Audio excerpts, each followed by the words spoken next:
Hello दोस्तों, मैं हूं प्रिंस और स्वागत करता हूं आपका मैग्नेट ब्रेन्स में। तो हम क्लास 10th में मैथ्स का अपना चैप्टर ट्रायंगल्स देख रहे थे और अपने इस चैप्टर के अंतर्गत प्रीवियस के कुछ लेक्चर्स हम पाइथागोरस थ्योरम और पाइथागोरस थ्योरम की मदद से आने वाले रिजल्ट्स पे बेस्ड सवालों की सीरीज को स्टार्ट कर चुके थे और अपनी सवालों की सीरीज में ऑलरेडी हमने काफी सारे सवालों को सॉल्व भी कर लिया है। तो इसी सवालों की सीरीज में आगे बढ़ते हुए इस लेक्चर में एक और शानदार जानदार मजेदार बोर्ड एग्जाम पॉइंट है, उससे काफी ज्यादा इंपॉर्टेंट और क्रूशियल सवाल को सॉल्व कर लेते हैं। अब जैसा कि आप लोग देख पा रहे होगे सर कि ये सवाल ऑलरेडी हमें एक बार बोर्ड एग्जाम में साल 2006 के कंपार्टमेंट में पूछा जा चुका है, यानी कि ये सवाल अपकमिंग बोर्ड एग्जाम्स के लिए भी काफी ज्यादा इंपॉर्टेंट हो जाता है। और अगर ये सवाल बोर्ड एग्जाम में आया तो कई तरीके से पूछा जा सकता है सर। ये सवाल हमसे बोर्ड एग्जाम में एमसीक्यू के फॉर्मेट में 1 मार्क्स में पूछा जा सकता है, या फिर यही सेम सवाल हमसे बोर्ड एग्जाम में सब्जेक्टिव के फॉर्मेट में 3 मार्क्स में भी पूछा जा सकता है सर। तो सबसे पहले अपने सवाल को पढ़ के सवाल की कहानी देख लेते हैं। तो इस सवाल के लिए ऑलरेडी हमें अपना फिगर गिवन है, तो फिगर प्रोवाइड कर देने के बाद आगे सवाल हमसे कह रहा है in a triangle ABC AD perpendicular BC and AD square is equal to BD into CD, prove that triangle ABC is a right triangle. तो बिना टाइम वेस्ट किए सवाल की सर्जरी स्टार्ट करते हैं, बिल्कुल ध्यान से सुनिएगा। तो सवाल का फिगर हमें ऑलरेडी गिवन है, तो सबसे पहले अपने सवाल में जो भी ऐसा गिवन डेटा है जिसको फिगर में रिप्रेजेंट किया जा सकता है उसको रिप्रेजेंट कर लेते हैं ताकि आगे की एनालिसिस इजी रहे सर। तो यहां पे सवाल को पढ़ के समझ में आ रहा है कि मेनली सवाल के अंदर 2 ही गिवन डेटा है सर। तो इनको एक बार चेक करते हैं। पहला गिवन डेटा है एडी परपेंडिकुलर बीसी, तो ये वाला डेटा ऑलरेडी फिगर में रिप्रेजेंटेड है सर। इसके बाद ये जो अगला वाला गिवन डेटा है ये कोई ऐसा डेटा है नहीं सर जिसको फिगर में रिप्रेजेंट किया जा सकता है। तो कुल मिला के अब मैं कह सकता हूं कि मेरा फिगर फुल एंड फाइनल तरीके से एनालिसिस के लिए कंप्लीट हो चुका है। अब हम अपनी एनालिसिस को स्टार्ट कर सकते हैं। तो बिना टाइम वेस्ट किए हुए एनालिसिस शुरू करते हैं। ध्यान से सुनना सर। तो क्या करना है सवाल में, तो सवाल के अंदर आपको ट्रायंगल एबीसी को एक राइट एंगल ट्रायंगल साबित करना है। तो सबसे पहले अपने टारगेट ट्रायंगल को हाईलाइट कर लेते हैं सर। तो यही जो पर्पल वाला ट्रायंगल है सर, यही हमारा टारगेट ट्रायंगल एबीसी है जिसको हमें एक राइट एंगल ट्रायंगल साबित करना है। तो अगर मैं आपसे पूछूं सर कि एक ट्रायंगल को राइट एंगल ट्रायंगल साबित करने के लिए क्या सोच सकते हो, तो क्या जवाब दोगे? तो आप तुरंत कहोगे सर कि एक ट्रायंगल को राइट एंगल ट्रायंगल साबित करने के लिए मेरे पास 2 रास्ते समझ में आते हैं। रास्ता नंबर 1, अगर किसी सवाल के अंदर पूरी की पूरी कहानी एंगल के टर्म में गिवन हो तो उस कहानी की मदद से अगर मैं किसी तरीके से अपने ट्रायंगल के किसी एक इंटीरियर एंगल को 90 डिग्री साबित करने में कामयाब हो जाता हूं, तब मैं अपने ट्रायंगल को एक राइट एंगल ट्रायंगल साबित कर दूंगा। एक दूसरा रास्ता यह हो सकता है सर कि अगर हमारे पास इस टाइप का कोई रिजल्ट आ जाए, अगर हमारे पास इस टाइप का कोई रिजल्ट आ जाए जहां पे मेरे टारगेट ट्रायंगल के साइड्स इस रिजल्ट में फिट बैठते हो, तो उस सिचुएशन में तुरंत हम कन्वर्स ऑफ पाइथागोरस थ्योरम की मदद से भी अपने ट्रायंगल को एक राइट एंगल ट्रायंगल साबित कर सकते हैं। तो कुल मिला के एक ट्रायंगल को राइट एंगल ट्रायंगल साबित करने के लिए यही 2 रास्ते मुझे समझ में आते हैं। अब मुद्दा यह है सर कि इस सवाल को सॉल्व करने के लिए इन 2 रास्तों में से कौन सा रास्ता काम करेगा। तो ध्यान से सुनिएगा सर। इस सवाल को पढ़ के यह तो बहुत अच्छे से क्लियर हो रहा है कि यह एक ट्रायंगल चैप्टर का सवाल है। अब ऐसा पहली बार नहीं हुआ है कि किसी सवाल में आपको एक ट्रायंगल को राइट एंगल ट्रायंगल साबित करना हो। मैं आपसे बोल रहा हूं सर कि ऐसा पहली बार नहीं हुआ है कि आपको किसी सवाल के अंदर एक ट्रायंगल को राइट एंगल ट्रायंगल साबित करना हो। ऐसे बहुत सारे सवालों में कहानी को हमने ऑलरेडी देखा है। तो इतने सारे सवालों के एक्सपीरियंस से हमें बहुत अच्छे से पता है कि जो पहला वाला तरीका है वो रेयरली ही इस्तेमाल होता हुआ दिखा है, यानी कि वो जो एंगल की कहानी में वर्क करने का तरीका है वो रेयरली इस टाइप के सिचुएशन में हमें दिखा है sir. Maximum converse of Pythagoras theorem वाला ही तरीका मुझे दिखा है सर। तो चूंकि अगर मैक्सिमम केसेस में दूसरा वाला तरीका दिखा है तो एक स्ट्रॉन्ग हिंट मिलता है सर कि इस सवाल को भी सॉल्व करने के लिए हम अपने दूसरे वाले तरीके का सहारा लेंगे, हम कन्वर्स ऑफ पाइथागोरस थ्योरम का सहारा लेंगे। तो अभी बस एक स्ट्रॉन्ग हिंट मिला है सर, अभी कंफर्म नहीं हुए। अब देखो कंफर्म कैसे होंगे, बड़े ध्यान से सुनना। तो कुल मिला के आपको कन्वर्स ऑफ पाइथागोरस थ्योरम की मदद से अपने ट्रायंगल एबीसी को एक राइट एंगल ट्रायंगल साबित करना है। इसका मतलब यह है सर कि अगर किसी तरीके से आप इस टाइप के एक रिजल्ट पे पहुंच जाओ जहां पे रिजल्ट के अंदर आपको अपने टारगेट ट्रायंगल के साइड्स फिट बैठते हुए दिखे, तो तुरंत आप कन्वर्स ऑफ पाइथागोरस थ्योरम से अपने ट्रायंगल को राइट एंगल ट्रायंगल बोल दोगे। सही बात सर। अब देखो यहां पे, यानी कुल मिला के आपको कुछ ऐसा करना है सर कि आपके पास अपने इस टारगेट ट्रायंगल के साइड्स को इन्वॉल्व करने वाला स्क्वायर के टर्म में एक रिजल्ट आ जाए। क्योंकि अगर आपके पास स्क्वायर के टर्म में ट्रायंगल के साइड को इन्वॉल्व करने वाला एक रिजल्ट आ जाएगा इस टाइप का, तो तुरंत आप कन्वर्स ऑफ पाइथागोरस थ्योरम की मदद से अपने ट्रायंगल को राइट एंगल ट्रायंगल साबित कर दोगे। तो अल्टीमेटली रिक्वायरमेंट यह है सर कि इस टारगेट ट्रायंगल के साइड को स्क्वायर के टर्म में इन्वॉल्व करने वाला इस टाइप का एक रिजल्ट आना चाहिए। अब जैसे ही मैं ये सोच रहा हूं और तुरंत मेरी नजर इस गिवन डेटा पे जाती है, तो मैं देख रहा हूं सर कि स्क्वायर के टर्म में, मतलब कि मुझे दिख रहा है सर कि मेरे पास कुछ पार्ट्स के स्क्वायर के टर्म में एक कहानी ऑलरेडी गिवन है। तो हमें जो ये स्ट्रॉन्ग हिंट मिला था कि कन्वर्स ऑफ पाइथागोरस थ्योरम लगना चाहिए, वो स्ट्रॉन्ग हिंट अब और भी ज्यादा कंफर्म हो जाता है सर। क्योंकि मुझे बहुत अच्छे से पता है कि मुझे किसी ना किसी तरीके से इस टाइप की कहानी पे पहुंचना पड़ेगा, और इसी टाइप की कुछ कहानी आपको गिवन भी है सर। तो अब मैं बिल्कुल कंफर्म हो चुका हूं कि मैं जो सोच रहा था बिल्कुल सही सोच रहा था। तो अब कंफर्मेशन मिल चुकी है कि इस सवाल को सॉल्व करने के लिए मुझे कन्वर्स ऑफ पाइथागोरस थ्योरम का ही सहारा लेना पड़ेगा। अब मेरी बात को बिल्कुल ध्यान से सुनना।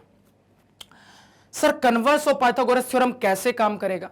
तो कन्वर्स ऑफ पाइथागोरस थ्योरम के काम करने का तरीका ये होगा सर कि आपके पास ट्रायंगल के साइड को, इस टारगेट ट्रायंगल के साइड को स्क्वायर के टर्म में इन्वॉल्व करने वाला इस टाइप का एक रिजल्ट आना चाहिए। जब ये रिजल्ट आएगा उसी के बाद आप कन्वर्स ऑफ पाइथागोरस थ्योरम की मदद से अपने ट्रायंगल को राइट एंगल ट्रायंगल बोल दोगे। यानी कि कुल मिला के आपको एक ऐसे रिजल्ट की जरूरत है, कुल मिला के आपको एक ऐसे रिजल्ट की जरूरत है जहां पे ट्रायंगल के पार्ट स्क्वायर के टर्म में दिखे। तो अगर मैं आपसे पूछूं कि हम इस टाइप के रिजल्ट निकालना जानते हैं क्या, तो कहोगे बिल्कुल जानते हैं सर। इस टाइप का रिजल्ट कौन कौन से कंसेप्ट में आता है?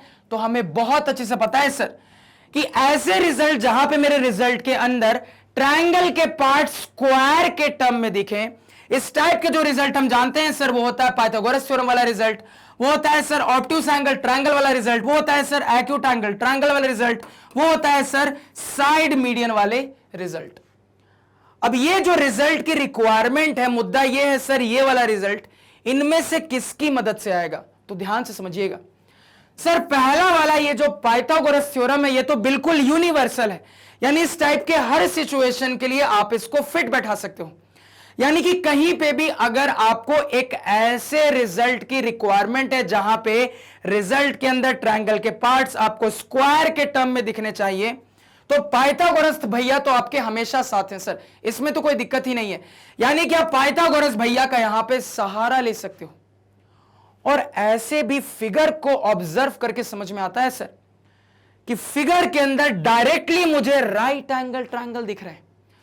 तो अगर फिगर के अंदर डायरेक्टली मुझे राइट एंगल ट्रायंगल दिख रहे हैं, तो इनमें से क्या लगाना मुझे सटीक लगना चाहिए? कहोगे सर इनमें से पाइथागोरस लगाना सटीक लगना चाहिए। तो अब समझिएगा हम क्या कंक्लूजन पे पहुंचे हैं। मुझे यह पता है कि मेरे इस टारगेट ट्रायंगल को राइट एंगल ट्रायंगल साबित करने के लिए मुझे कन्वर्स ऑफ पाइथागोरस थ्योरम लगाना पड़ेगा। कन्वर्स ऑफ पाइथागोरस थ्योरम मैं तभी लगाऊंगा अगर मेरे पास इस टाइप का एक रिजल्ट कहीं से आ जाए जहां पे मेरे इसी टारगेट ट्रायंगल के साइड इसके अंदर फिट बैठते हुए दिखें। यानी कुल मिला के आपके पास सबसे पहले इस टाइप का एक रिजल्ट आना चाहिए। अब इस टाइप का रिजल्ट कहां कहां से आता है? तो यहां से आता है। इनमें से अभी हमने यह कंफर्म कर लिया है कि पाइथागोरस की मदद से ही इस टाइप का रिजल्ट आना चाहिए। सर कैसे कैसे डिसाइड कर लिया? तो मुझे पता है कि इस टाइप के सिचुएशन के लिए पाइथागोरस तो यूनिवर्सल है सर, यानी काम करेगा ही करेगा। और ऐसे भी अपने फिगर को देख के ये कंफर्म होता है कि सीधे सीधे राइट एंगल ट्रायंगल स्पॉट हो रहे हैं। तो सीधे सीधे राइट एंगल ट्रायंगल स्पॉट हो रहे हैं, जहां पे रिक्वायरमेंट के हिसाब से इन्हीं साइड के टर्म में बात चल रही है सर। यानी कि कुल मिला के अब मैं कंफर्म हो चुका हूं कि इस टाइप का रिजल्ट इनमें से पाइथागोरस की मदद से आ जाएगा सर। अब ध्यान से समझिएगा। तो अब आपको यह समझ में आ चुका है कि इस टाइप के रिजल्ट पे पहुंचने के लिए हमारे पास जो ऑप्शंस अवेलेबल थे उनमें से हम पाइथागोरस का ऑप्शन चुनेंगे। क्यों पाइथागोरस का ऑप्शन चुनेंगे, मैंने अभी आपको समझा दिया। अब मुद्दा यह है सर कि फिगर में कुल मिला के 2 राइट एंगल ट्रायंगल मुझे दिख रहे हैं। तो दोनों में से किसी एक राइट एंगल ट्रायंगल में पाइथागोरस लगा देंगे, तब इस टाइप का रिजल्ट आ जाएगा। इसके बाद कन्वर्स ऑफ पाइथागोरस लगा देंगे तो मेरा काम हो जाएगा। या फिर मुझे दोनों के दोनों राइट एंगल ट्रायंगल में पाइथागोरस लगाना पड़ेगा, तो ऑब्वियस सी बात है 2 रिजल्ट आएंगे। तो मल्टीपल रिजल्ट आने का मतलब है रिजल्ट कंबाइन होंगे। तो कंबाइन होने के बाद इस टाइप का कोई रिजल्ट आएगा, तब मैं कन्वर्स ऑफ पाइथागोरस थ्योरम की मदद से अपने ट्रायंगल को एक राइट एंगल ट्रायंगल साबित कर पाऊंगा। तो अब इन सवालों का यहां पे जवाब ढूंढने की कोशिश करेंगे, तो ध्यान से सुनना। तो इस टारगेट को हमें दिमाग में रखना है कि इस टाइप का रिजल्ट मेरे पास आना चाहिए जहां पे मेरे इसी टारगेट ट्रायंगल के साइड्स यानी कि ए बी, बी सी और ए सी इसके अंदर फिट बैठा हुआ मुझे दिखना चाहिए सर। यही रिक्वायरमेंट है। अब बहुत ध्यान से मेरी बात को समझना। तो ये जो टारगेट पार्ट्स हैं, ये जो टारगेट साइड्स हैं, उनको मैंने यहां फिगर में हाईलाइट कर लिया है। अब समझिएगा बात को। अगर मैं यहां पे सिर्फ और सिर्फ इस वाले राइट एंगल ट्रायंगल में पाइथागोरस लगाऊंगा सर, तो मेरे पास जो पाइथागोरस की मदद से रिजल्ट आएगा, उस रिजल्ट के अंदर सर रिक्वायरमेंट में से ये शामिल हो गया, बहुत अच्छी बात है सर। पूरे की रिक्वायरमेंट है तो पूरे में से एक हिस्सा शामिल हो गया, बहुत अच्छी बात है।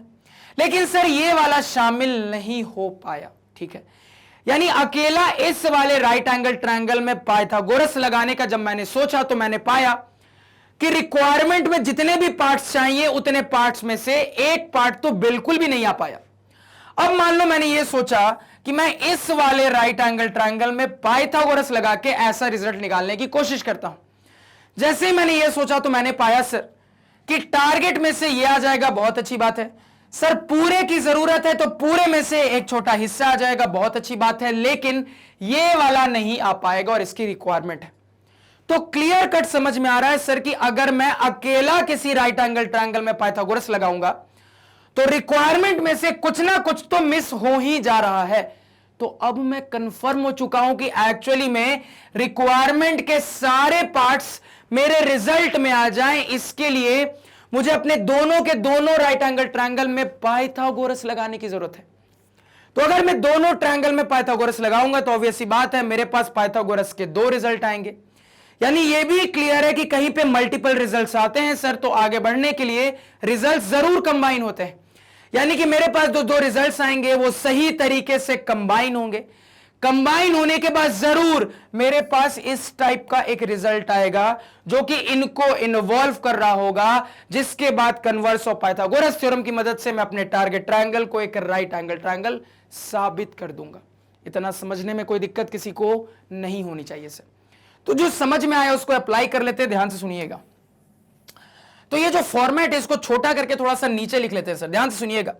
तो ये फॉर्मेट मुझे चाहिए अल्टीमेटली, इस टाइप का फॉर्मेट मुझे अल्टीमेटली चाहिए, जहां पे इस फॉर्मेट के पार्ट्स के तौर पे मुझे ए बी चाहिए, मुझे बी सी चाहिए, मुझे ए सी चाहिए, तभी मेरा काम होगा। अब ध्यान से सुनिएगा सर, यहां पे कहानी शुरू कर रहे हैं।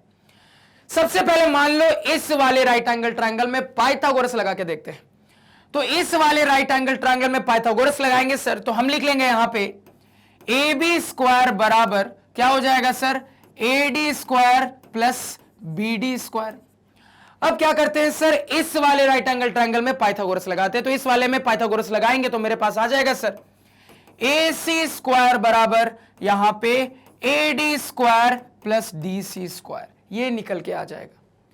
तो अब ये कंफर्म हो चुका हूं कि ये दोनों रिजल्ट्स कंबाइन होंगे और इस टाइप का रिजल्ट आएगा और मेरा काम होगा सर, सही बात है। अब मुद्दा यह है कंबाइन कैसे होंगे। तो अब आपने इतने सारे सवाल बना लिए हैं ना, जहां पे मल्टीपल रिजल्ट्स आने पे आपने ऑब्जर्व किया होगा सर कि या तो चीजों को कंबाइन करने के लिए अपने इक्वेशंस को हम ऐड कर देते हैं या तो सबट्रैक्ट कर देते हैं। तो कभी भी कॉम्बिनेशन की सिचुएशन जब भी बनी है सर सवालों में, तो हमने ये ऑब्जर्व किया है मैक्सिमम केसेस में, 95% केसेस में, कि कॉम्बिनेशन के लिए या तो मेरे इक्वेशंस ऐड होते हैं या तो सबट्रैक्ट होते हैं। तो मुद्दा यह है सर कि जिस टाइप का रिजल्ट मुझे चाहिए उसके लिए मुझे अपने टारगेट इक्वेशंस को ऐड करना पड़ेगा या सबट्रैक्ट करना पड़ेगा। अब यहीं पे पहली बार आके बहुत सारे स्टूडेंट भटक जाएंगे, गलती कर देंगे जो आपको नहीं करनी है, और इस गलती से बचना कैसे है यह भी मैं आपको बताऊंगा। तो बड़े ध्यान से चीजों को ऑब्जर्व करना, ध्यान से सुनना मेरी बात को। तो सर ये जो यहां से मेरे पास एक कंबाइंड इक्वेशन आएगा जो कि कुछ इस तरीके का होगा। तो अपने टारगेट के हिसाब से अगर मैं इक्वेशंस को मैच करके देखूं कि क्या काम का है क्या काम का नहीं है, तो क्या दिख रहा है? तो कहोगे सर टारगेट के हिसाब से मुझे दिख रहा है ए बी काम का है, सर टारगेट के हिसाब से मुझे दिख रहा है ए सी काम का है, टारगेट के हिसाब से देखा जाए सर तो बी डी। अब ध्यान दीजिएगा सर, बी डी एक नजर में लग रहा है काम का नहीं है, लेकिन मुझे समझ में आ रहा है कि बी डी जो है सर वो बी सी का एक छोटा सा हिस्सा है और बी सी काम का, यानी कुल मिला के सर इसको इग्नोर नहीं किया जा सकता है, यह भी इस्तेमाल में लिया जा सकता है सर, ये मुझे समझ में आ रहा है। इसी तरीके से डीसी को भी देख के पता लग रहा है सर कि डीसी मेरे टारगेट का एक हिस्सा है, यानी इसको भी काम में लिया जा सकता है। लेकिन यहां पे ये जो एडी है सर दोनों जगह, ये मुझे क्लियरली दिख रहा है बिल्कुल बेकाम का है, कोई काम का नहीं है। ये जो एडी है सर बिल्कुल बेकाम का है, कोई काम का नहीं है। अब आपके पास दो ऑप्शंस हैं। ऑप्शन नंबर 1, या तो दोनों इक्वेशंस को सबट्रैक्ट करके एडी को एलिमिनेट करके खत्म कर दो, तब जाके ये वाला आपके पास रिजल्ट आ जाए। या फिर दूसरा ऑप्शन ये हो सकता है कि कुछ दिमाग लगाएंगे, कुछ ऐसा सोचेंगे कि ये जो बिल्कुल बेकाम का एडी है सर, ये एडी किसी काम की चीज से रिप्लेस हो जाए। अब यही दो ऑप्शंस मुझे यहां पे समझ में आते हैं इस बेकाम के एडी के लिए। तो क्या किया जाए सर, सबट्रैक्ट करके एडी को खत्म कर दिया जाए या ऐड करके एडी को कुछ करके रिप्लेस कर दिया जाए जिससे कुछ काम की चीज आ जाए, क्या किया जाए सर? तो देखो यहीं पे गलती करेंगे बच्चे और आपको नहीं करना है, तो ध्यान से सुनना। मान लो यहां पे आप अपने आप को नहीं रोक पाते और सबट्रैक्ट कर देते हो, तो सबट्रैक्ट करोगे तो बहुत बढ़िया हो जाएगा। क्यों बढ़िया हो जाएगा सर? तो सबट्रैक्ट करोगे तो होगा ये कि यहां पे एडी हो जाएगा एलिमिनेट। अब ध्यान से समझना क्या हो रहा है। तो ये होने के बाद आपके पास एलएचएस में ए बी और ए सी के टर्म में एक स्क्वायर के फॉर्मेट में इक्वेशन आ जाएगी, और आरएचएस में आपके पास आ जाएगा sir B D square minus D C square. अब बहुत ध्यान से समझना, इसको अगर मैं एल्जेब्रिक फॉर्मूले पे ब्रेक डाउन भी करता हूं सर, तो B D plus D C into B D minus D C बनेगा। अब B D plus D C बनाएंगे सर तो B D plus D C B C बन जाएगा, यानी दो पार्ट में से एक पार्ट ने तो बीसी बना दिया, लेकिन जो दूसरा वाला पार्ट है ये B D minus D C पे अटका रह जाएगा सर, जिसके लिए हम कुछ नहीं कर सकते। तो कुल मिला के सबट्रैक्ट करने पे आप यहां पे अटक जा रहे हो, आगे नहीं बढ़ पाओगे सर। और यहीं पे बहुत सारे स्टूडेंट्स अटकेंगे कि वो सबट्रैक्ट करेंगे और आगे सवाल को सॉल्व ही नहीं कर पाएंगे। तो ये आपको नहीं करना है, यहां पे एक्चुअली में आपको ऐड करना है। अब आपके दिमाग में ये सवाल आएगा, ये डाउट आएगा कि सर कैसे डिसाइड करेंगे कि ऐड करने पे काम होगा? तो देखो कैसे डिसाइड करोगे, ध्यान से सुनना। इतना तो क्लियर है, ऐड करो या फिर सबट्रैक्ट करो, बी डी स्क्वायर का टर्म आएगा, डीसी स्क्वायर का टर्म आएगा। अब ये जो एडी स्क्वायर है सर, इसके लिए हमारे पास एक गिवन डेटा है जिसका अभी तक हमने इस्तेमाल ही नहीं किया है। अब ऑब्वियस सी बात है सर, अगर ये डेटा गिवन है तो इस्तेमाल होने के लिए गिवन है, यानी इसका कुछ ना कुछ इस्तेमाल होगा। तो मेरी तुरंत नजर जा रही है कि अगर मैं एडी स्क्वायर के बदले ये रिप्लेसमेंट कर देता हूं, तो मेरे पास बी डी स्क्वायर का टर्म है ओवरऑल, मेरे पास डीसी स्क्वायर का टर्म है ओवरऑल, और रिप्लेसमेंट करने के बाद B D into DC type का टर्म है। तो तुरंत दिमाग चल रहा है सर कि पूरी कहानी A square plus B square plus 2abc के फॉर्मेट में फिट बैठाई जा सकती है, क्योंकि मुझे दिख रहा है सर कि BDDC अकेला किसी काम का नहीं है, लेकिन अगर BDDC कंबाइन हो जाएगा उसके बाद ये मेरे काम का BC बना देगा जिसकी अभी तक कमी थी, क्योंकि यहां पे AB AC ऑलरेडी आ गया है। कमी किसकी है सर? कमी सिर्फ इस BC की थी। तो यहां पे इतने चीजों को एनालाइज करके बहुत अच्छे से मुझे समझ में आ रहा है कि क्या फॉर्मेट मुझे लाना है। अब जैसे ये समझ में आ गया तो कैसे प्रोसीड करना है ये भी आपको क्लियर हो जाएगा। तो इस ऑब्जर्वेशन से आपको ये यहां पे समझ में आ गया होगा कि एक्चुअली में अपने इक्वेशंस को घटाना नहीं है, ऐड करना है सर, तब जाके काम होगा। कैसे सोचा, फिर से रिपीट कर रहा हूं, ध्यान से सुनना। देखो, अब दिमाग में ही सोचो कि इक्वेशंस को ऐड करोगे या फिर सब्ट्रैक्ट करोगे, BD स्क्वायर का टर्म आएगा, DC स्क्वायर का टर्म आएगा, ये क्लियर है। अब ये बिल्कुल बेकाम का क्या है सर? AD स्क्वायर है। तो यहां पे आपकी नजर जाती है गिवन डेटा पे, क्योंकि अभी तक आपने पूरा गिवन डेटा इस्तेमाल नहीं किया है। तो जैसे ही आपने ये देखा तो आपने पाया AD स्क्वायर को BD और CD के प्रोडक्ट के टर्म में रिप्लेस किया जा सकता है। तो तुरंत दिमाग की घंटी जल्दी चाहिए सर कि BD स्क्वायर का टर्म मेरे पास है, DC स्क्वायर का टर्म मेरे पास है, और रिप्लेसमेंट करने के बाद BD इंटू DC का टर्म आ जाएगा। और मुझे यह पता है कि कॉम्बिनेशन में ऑलरेडी AB आ चुका है, AC आ चुका है। कमी किसकी है सर? BC की कमी है, यानी कि इसी को लाने के लिए यहां पे मेनली सोचना है। और मुझे यह पता है BD और DC अकेला तो नहीं, लेकिन कंबाइन होके BC जरूर बना देगा। और यहां से सीधे सीधे मुझे ऑब्जर्व हो रहा है कि A प्लस B के होल स्क्वायर का अगर मैं फॉर्मेट क्रिएट कर देता हूं तो BD प्लस DC का होल स्क्वायर का फॉर्मेट आ जाएगा, जो कि अल्टीमेटली BC स्क्वायर दे देगा, जिसकी मुझे जरूरत है। तो क्यों ऐड करना है ये मुझे समझ में आ चुका है। तो ऐसे भी सोच सकते हो, नहीं तो दूसरा रास्ता ये हो सकता है सब्ट्रैक्ट करके देखो, अटक जाओ, तब समझ में आएगा कि भैया सब्ट्रैक्ट करने से तो काम हुआ नहीं, यानी ऐड करना पड़ेगा, तो दोबारा में ऐड करो सर। तो यहां पे थोड़ा सा टाइम बर्बाद होगा। तो दोनों रास्ते यहां पे सोचने के हैं। तो ये सब्ट्रैक्ट वाली गलती आपको यहां पे नहीं करनी है, जो कि बहुत सारे स्टूडेंट करेंगे। ठीक है, इसको कॉपी पे नोट कर लो और हाईलाइट कर लेना कि सब्ट्रैक्ट वाली गलती ना करें। ठीक है सर।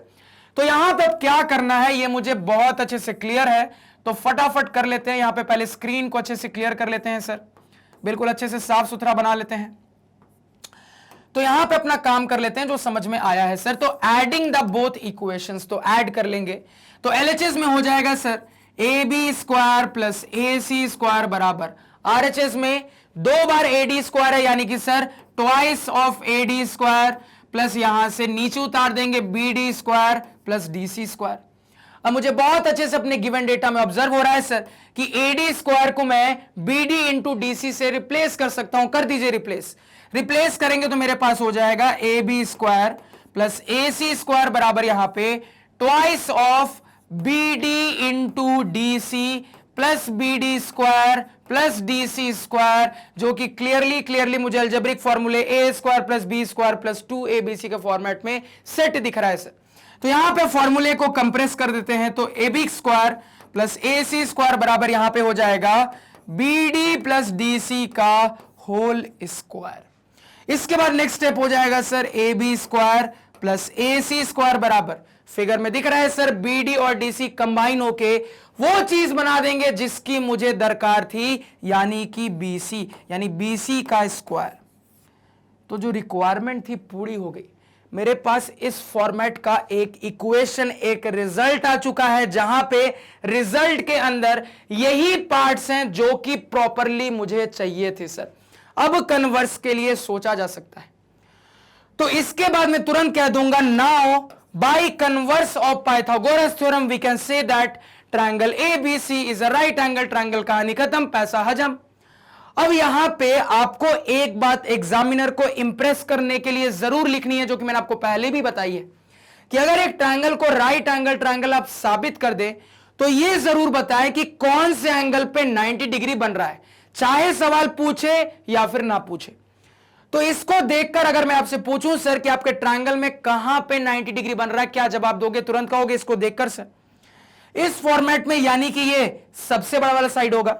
तो BC आपके ट्रायंगल का सबसे बड़ा वाला साइड हाइपोटेनियस का काम करेगा, और मुझे पता है कि मेरे ट्रायंगल में हाइपोटेनियस के सामने वाला इंटीरियर एंगल ही 90 होता है। तो BC कहां है भैया? दिख रहा है BC। तो इसके सामने वाला ट्रायंगल का इंटीरियर एंगल क्या है सर? एंगल A है। तो ये क्लियर है कि एक्चुअली में मेरे राइट एंगल ट्रायंगल का 90 डिग्री वाला इंटीरियर एंगल वर्टेक्स A पे क्रिएट हो रहा है सर। फटाफट इस बात को भी नोट डाउन करो। तो लास्ट में ऐसे लिखना है, Now, by converse of Pythagoras theorem, we can say that triangle ABC is a right angle triangle, right angled at A. फटाफट नोट डाउन कर लो सर। तो यह आपका सब्जेक्टिव अप्रोच हो गया, 3 नंबर वाला अप्रोच हो गया। अब यही सवाल जब एमसीक्यू के फॉर्मेट में पूछा जाएगा तो कैसे पूछा जाएगा, बड़े ध्यान से यहां पे समझना। तो देखो कैसे एमसीक्यू में इसी सवाल को एक बहुत ही शानदार तरीके से पूछा जा सकता है। सवाल यहां पे क्या करेगा सर, आपको डायग्राम दे देगा, जरूर से दे देगा, डायग्राम यहां पे ऐसे दे देगा सर। डायग्राम देने के बाद सवाल को यहां से लेकर यहां तक लिख देगा और आगे कह देगा now tell that which of the following options is correct. और आपको ऑप्शन क्या क्या देगा, ऑप्शन नंबर 1, 2, 3 और 4। देखो क्या क्या ऑप्शन देगा। पहला ऑप्शन देगा angle B is equal to 90 degree, दूसरा option angle B is equal to 60 degree, तीसरा option angle A is equal to 90 degree, चौथा option angle A is equal to 60 degree. अब देखो कितना मजेदार एमसीक्यू का सवाल बना है। कहीं दूर दूर तक राइट एंगल ट्रायंगल वैंगल कुछ भी नहीं बोला, इतना डेटा दे दिया और एमसीक्यू में ये पूछ लिया। अब आपको अपने एमसीक्यू के डेटा को देख के ये रियलाइज करना पड़ेगा कि यहां पे कैसे मुझे सोचना है। अब यहां पे आप कहोगे सर कि सही आंसर तो मुझे पता है, सही आंसर होगा angle A is equal to 90 degree. लेकिन सर जब एमसीक्यू में यही सेम सवाल पूछा जाएगा और हम अपने नॉर्मल वाले अप्रोच से सोचेंगे तब तो बहुत टाइम लग जाएगा, 1 मिनट से ज्यादा टाइम लग जाएगा। तो क्या यहां पे सोचने का कोई दूसरा तरीका हो सकता है? बिल्कुल हो सकता है। देखो एक एमसीक्यू के सवाल में ना कई बार ऑप्शन भी आपको आंसर बता देता है। कैसे, ध्यान से समझना, कैसे एमसीक्यू के लिए 1 मिनट में इस सवाल को बनाएंगे, बहुत ध्यान से समझना। तो डायग्राम आपके सामने है और ये आपके सामने ऑप्शंस रहे। तो इन ऑप्शंस को देख के ये पता लग रहा है कि इनमें से कोई एक सही होगा, यानी कि या तो एंगल ए 90 होगा, या तो एंगल ए 60 होगा, या तो एंगल बी 90 होगा, या तो एंगल बी 60 होगा। तो ये आपके दिमाग में चल रहा है, ठीक है। अब ध्यान से समझना मेरी बात को। अब अपने सवाल के गिवन डेटा को देखिए, यहां पे दिख रहा है सर गिवन डेटा में AD स्क्वायर बराबर BD इंटू CD। मार्क करता हूं sir, AD square is equal to BD into CD। कुछ पुरानी यादें ताजा हुई, कुछ याद आया क्या? क्यों मैं आपको कहता हूं कुछ रिजल्ट्स को डायरेक्टली याद रखा करिए, बहुत काम के होते। कुछ पुरानी यादें यहां पे ताजा हुई क्या? सभी की होनी चाहिए, क्योंकि तुरंत इस गिवन डेटा के बाद आपके दिमाग में हिट करना चाहिए कि अरे यार हमने पढ़ा था कि इस टाइप के फिगर में अगर यहां पे 90 डिग्री रहता तो इस टाइप की सिचुएशन क्रिएट हो जा रही है जहां पे मेरे 90 डिग्री वाले एंगल वाले वर्टेक्स से निकलने वाला एक परपेंडिकुलर है। और हमने जाना था सर कि हम बोल सकते हैं इस टाइप के सिचुएशन में सर ने सीधे रिजल्ट सिखाया था कि इसका जो स्क्वायर होता है ये इन दोनों के प्रोडक्ट के बराबर होता है। क्या वही कहानी नहीं दिख रही है? बिल्कुल दिख रही है। तो ऐसी छोटी छोटी चीजें स्पॉट करना आपको आना चाहिए और ये प्रैक्टिस के साथ ही आएगा। सोचेंगे एक रात में एमसीक्यू में एक्सपर्ट हो जाए तो ऐसा पॉसिबल नहीं है। आपको लग रहा होगा कि एमसीक्यू टर्म 1 में आ रहा है, उसके बाद भी सर पूरा कंसेप्ट के साथ सब्जेक्टिव वे में भी सवाल को पढ़ा रहे हैं। मैंने आपको हमेशा क्या बोला है, जब तक आपको कंसेप्ट नहीं आएगा तब तक आपको एमसीक्यू के फॉर्मेट में सवाल को कैसे सॉल्व करना है यह समझ में नहीं आएगा।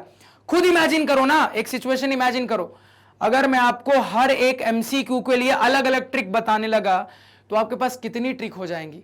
हजारों ट्रिक हो जाएंगी, लाखों ट्रिक हो जाएंगी। मतलब बुक में जितने फॉर्मूले हैं वो तो हैं ही, उसके अलावा भी हजारों ट्रिक हो गई। इतना याद रख पाओगे क्या? नहीं याद रख पाओगे।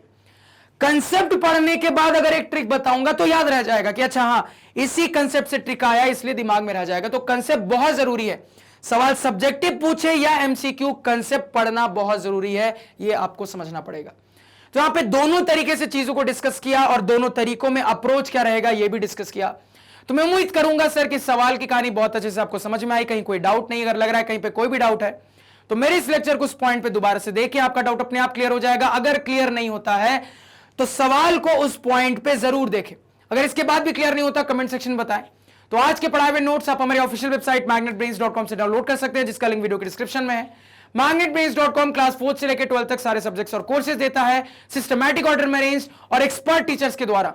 और सबसे इंपॉर्टेंट बात, मैग्नेट ब्रेन्स दूसरे चैनलों जैसा नहीं है जो कि शुरुआत का हल्का फुल्का कंटेंट तो फ्री में देता है लेकिन बाकी के कंटेंट के लिए चार्ज करता है।